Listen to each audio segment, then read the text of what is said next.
বন্যা পরবর্তীতে বর্তমানে কঠিন পরিস্থিতি। এই অবস্থায় চাঁদা আদায়ের ক্ষেত্রে যেন কোনো চাপ তৈরি করা না হয় এ ব্যাপারে ক্লাবগুলোকে সতর্ক বার্তা দিলেন মুখ্যমন্ত্রী মানিক সাহা। এবছরও কার্নিভাল হবে বলে মুখ্যমন্ত্রীর ঘোষণা। শারদোৎসব, দুর্গাপুজো আসন্ন। আয়োজক বিভিন্ন ক্লাব ও অন্যান্য সংস্থা আগেই শারদোৎসবের প্রস্তুতি শুরু করে দিয়েছে। পাশাপাশি প্রশাসনিকভাবেও প্রস্তুতি চলছে। এই পরিস্থিতিতে রবিবার বিভিন্ন পুজো আয়োজক ক্লাব, সামাজিক সংস্থা ও পুজো উদ্যোক্তাদের নিয়ে প্রশাসনিক বৈঠক অনুষ্ঠিত হলো। তথ্য সংস্কৃতি দপ্তরের উদ্যোগে মুক্তধারা প্রেক্ষাগৃহে মায়ের গমন এবং শারদ সম্মান প্রস্তুতি সভা শীর্ষক বৈঠকে মুখ্যমন্ত্রী মানিক সাহা সহ পশ্চিম জেলার জেলাশাসক ডক্টর বিশাল কুমার, তথ্য সংস্কৃতি দপ্তরের সচিব, রাজ্য পুলিশের উচ্চপদস্থ আধিকারিক এবং অন্যান্য বিশিষ্টরা উপস্থিত ছিলেন।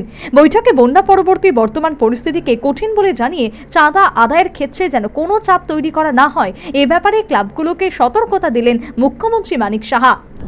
এটাই কথা, কোনো অবস্থায় যাতে চাঁদা নিয়ে প্রেশার কারোর উপর না পড়ে। এখন খুব একটা টার্মোয়েলের দিকে আমরা এখন পাস করছি। এই সন্ধিক্ষণটা ভেরি টাফ, কারণ যেটা অলরেডি বলেছে প্রায় 14,000 কোটি টাকার মতো আমাদের 3 থেকে 3.5 বছর আমরা পিছিয়ে গেছি।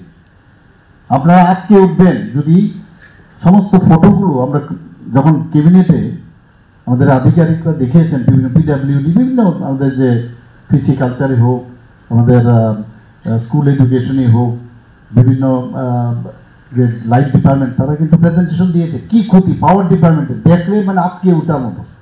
সেগুলোকে রিস্টোর করা বলা সোজা, কিন্তু করাটা মুশকিল। কাজে এতগুলো একটা ক্ষতির অবস্থা চলছে, এত বছর আমরা পিছিয়ে গেলাম, এটাকে আবার রিস্টোর করে আরো।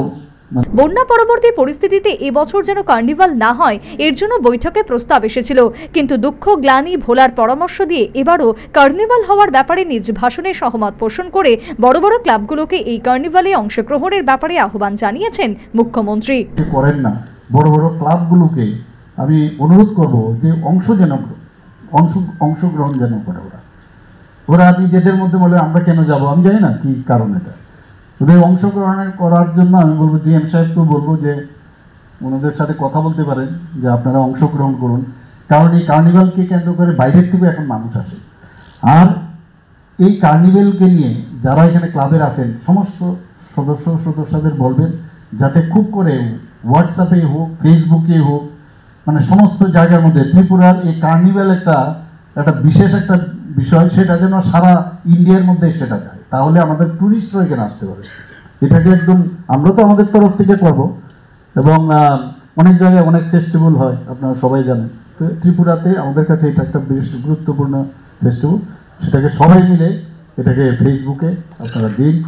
শুধু তাই নয়, বন্যাজনিত কারণে যে সমস্ত রাস্তাঘাটের ক্ষয়ক্ষতি হয়েছে সেগুলো সংস্কার করা হবে বলেও মুখ্যমন্ত্রী আশ্বস্ত করেন। এছাড়া জ্যাকসন গেট এলাকাকে কেন্দ্র করে যেন কার্নিভাল আয়োজনের ব্যবস্থা হয় এ ব্যাপারে তিনি পরামর্শ দেন।